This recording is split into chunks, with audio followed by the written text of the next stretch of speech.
काशी में प्रताप मुकुट नाम का राजा राज्य करता था। उसके वज्रमुकुट नाम का एक बेटा था।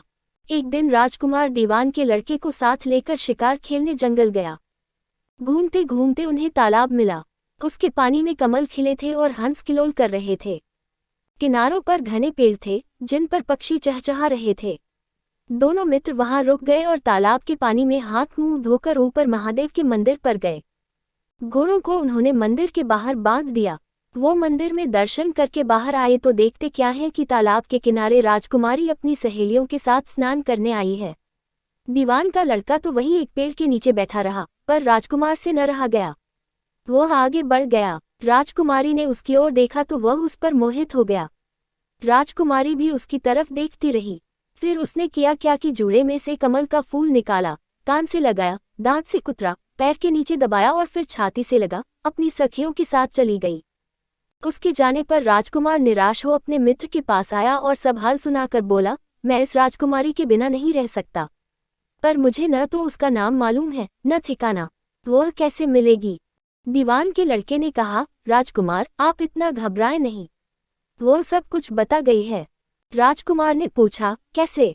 वह बोला, उसने कमल का फूल सिर से उतार कर कानों से लगाया तो उसने बताया कि मैं कर्नाटक की रहने वाली हूँ। दांत से कुतरा तो उसका मतलब था कि मैं दंतबाट राजा की बेटी हूँ। पांव से दबाने का अर्थ था कि मेरा नाम पद्मावती है और छाती से लगाकर उसने बताया कि तुम मेरे दिल में बस गए हो। इतना सुनना था कि राजकुमार खुशी से फूल उठा। बोला, अब मुझे कर्नाटक देश में ले चलो। दोनों मित्र वहां से चल दिए। घूमते फिरते सैर करते दोनों कई दिन बाद वहां पहुंचे। राजा के महल के पास गए तो एक बुढ़िया अपने द्वार पर बैठी चरखा काटती मिली। उसके पास जाकर दोनों घोड़ों से उतर पड़े और बोले, माई, हम सौदागर हैं, हमारा सामान पीछे आ रहा है, हमें रहने को थोड़ी जगह दे दो। उनकी शक्ल सूरत देखकर और बात सुनकर बुढ़िया के मन में ममता उमड़ आई। बोली, बेटा तुम्हारा घर है, जब तक जी में आए रहो। दोनों वहीं ठहर गए। दीवान के बेटे ने उससे पूछा, माई तुम क्या करती हो? तुम्हारे घर में कौन कौन है? तुम्हारी गुजर कैसे होती है? बुढ़िया ने जवाब दिया, बेटा मेरा एक बेटा है जो राजा की चाकरी में है। मैं राजा की बेटी पद्मावती की धाय थी। बूढ़ी हो जाने से अब घर में रहती हूँ। राजा खाने पीने को दे देता है। दिन में एक बार राजकुमारी को देखने महल में जाती हूँ। राजकुमार ने बुढ़िया को कुछ धन दिया और कहा, माए कल तुम वहां जाओ तो राजकुमारी से कह देना कि जेठ सुदी पंचमी को तुम्हें तालाब पर जो राजकुमार मिला था वह आ गया है। अगले दिन जब बुढ़िया राजमहल गई तो उसने राजकुमार का संदेशा उसे दे दिया। सुनते ही राजकुमारी ने गुस्सा होकर हाथों में चंदन लगाकर उसके गाल पर तमाचा मारा और कहा, मेरे घर से निकल जा। बुढ़िया ने घर आकर सब हाल राजकुमार को कह सुनाया। राजकुमार हक्का बक्का रह गया। तब उसके मित्र ने कहा, राजकुमार आप घबराएं नहीं, उसकी बातों को समझें। उसने 10 उंगलियां सफेद चंदन में मारी, इससे उसका मतलब यह है कि अभी 10 रोज चांदनी के हैं। उनके बीतने पर मैं अंधेरी रात में मिलूंगी। 10 दिन के बाद बुढ़िया ने फिर राजकुमारी को खबर दी तो इस बार उसने केसर के रंग में 3 उंगलियां डुबोकर उसके मुंह पर मारी और कहा, भाग यहाँ से। बुढ़िया ने आकर सारी बात सुना दी। राजकुमार शोक से व्याकुल हो गया। दीवान के लड़के ने समझाया, इसमें हैरान होने की क्या बात है? उसने कहा है कि मुझे मासिक धर्म हो रहा है, 3 दिन और ठहरो। 3 दिन बीतने पर बुढ़िया फिर वहां पहुंची। इस बार राजकुमारी ने उसे फटकार कर पश्चिम की खिड़की से बाहर निकाल दिया। उसने आकर राजकुमार को बता दिया। सुनकर दीवान का लड़का बोला, मित्र उसने आज रात को तुम्हें उस खिड़की की राह बुलाया है। मारे खुशी के राजकुमार उछल पड़ा। समय आने पर उसने बुढ़िया की पोशाक पहनी, इत्र लगाया, हथियार बांधे। दोपहर रात बीतने पर वह महल में जा पहुंचा और खिड़की में से होकर अंदर पहुंच गया। राजकुमारी वहां तैयार खड़ी थी। वह उसे भीतर ले गई। अंदर के हाल देखकर राजकुमार की आंखें खुल गईं। एक से एक बढ़कर चीजें थीं। रात भर राजकुमार राजकुमारी के साथ रहा। जैसे ही दिन निकलने को आया कि राजकुमारी ने राजकुमार को छिपा दिया और रात होने पर फिर बाहर निकाल लिया। इस तरह कई दिन बीत गए। अचानक एक दिन राजकुमार को अपने मित्र की याद आई। उसे चिंता हुई कि पता नहीं उसका क्या हुआ होगा। उदास देखकर राजकुमारी ने कारण पूछा तो उसने बता दिया। बोला, वह मेरा बड़ा प्यारा दोस्त है, बड़ा चतुर है, उसकी होशियारी ही से तो तुम मुझे मिल पाई हो। राजकुमारी ने कहा, मैं उसके लिए बढ़िया बढ़िया भोजन बनवाती हूँ। तुम उसे खिलाकर तसल्ली देकर लौट आना।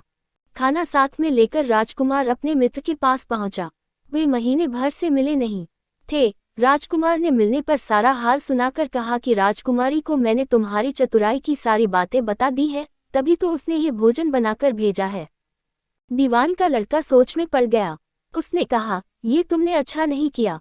राजकुमारी समझ गई कि जब तक मैं हूँ वह तुम्हें अपने बस में नहीं रख सकती, इसलिए उसने इस खाने में जहर मिलाकर भेजा है।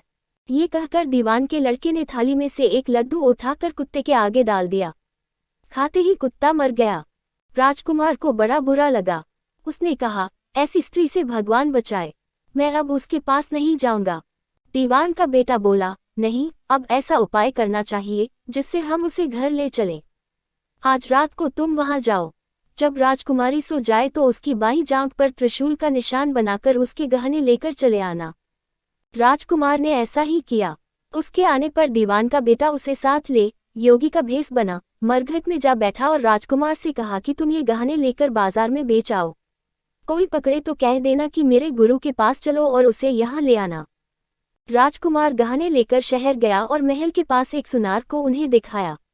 देखते ही सुनार ने उन्हें पहचान लिया और कोतवाल के पास ले गया। कोतवाल ने पूछा तो उसने कह दिया कि ये मेरे गुरु ने मुझे दिए हैं। गुरु को भी पकड़वा लिया गया। सब राजा के सामने पहुंचे। राजा ने पूछा, योगी महाराज, ये गहने आपको कहाँ से मिले? योगी बने दीवान के बेटे ने कहा, महाराज, मैं मसान में काली चौदस को डाकिनी मंत्र सिद्ध कर रहा था कि डाकिनी आई। मैंने उसके गहने उतार लिए और उसकी बाईं जांघ में त्रिशूल का निशान बना दिया। इतना सुनकर राजा महल में गया और उसने रानी से कहा कि पद्मावती की बाईं जांघ पर देखो कि त्रिशूल का निशान तो नहीं है। रानी देखा तो था। राजा को बड़ा दुख हुआ। बाहर आकर वह योगी को एक ओर ले जाकर बोला, महाराज, धर्मशास्त्र में खोटी स्त्रियों के लिए क्या दंड है? योगी ने जवाब दिया, राजन, ब्राह्मण, गौ, स्त्री, लड़का और अपने आश्रय में रहने वाले से कोई खोटा काम हो जाए तो उसे देश निकाला दे देना चाहिए। ये सुनकर राजा ने पद्मावती को डोली में बिठाकर जंगल में छुड़वा दिया। राजकुमार और दीवान का बेटा तो ताक में बैठे ही थे। राजकुमारी को अकेली पाकर साथ ले अपने नगर में लौट आए और आनंद से रहने लगे। इतनी बात सुनाकर बेताल बोला, राजन, ये बताओ कि पाप किसको लगा है? राजा ने कहा, पाप तो राजा को लगा।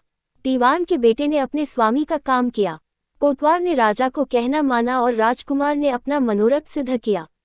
राजा ने पाप किया, जो बिना विचारे उसे देश निकाला दे दिया।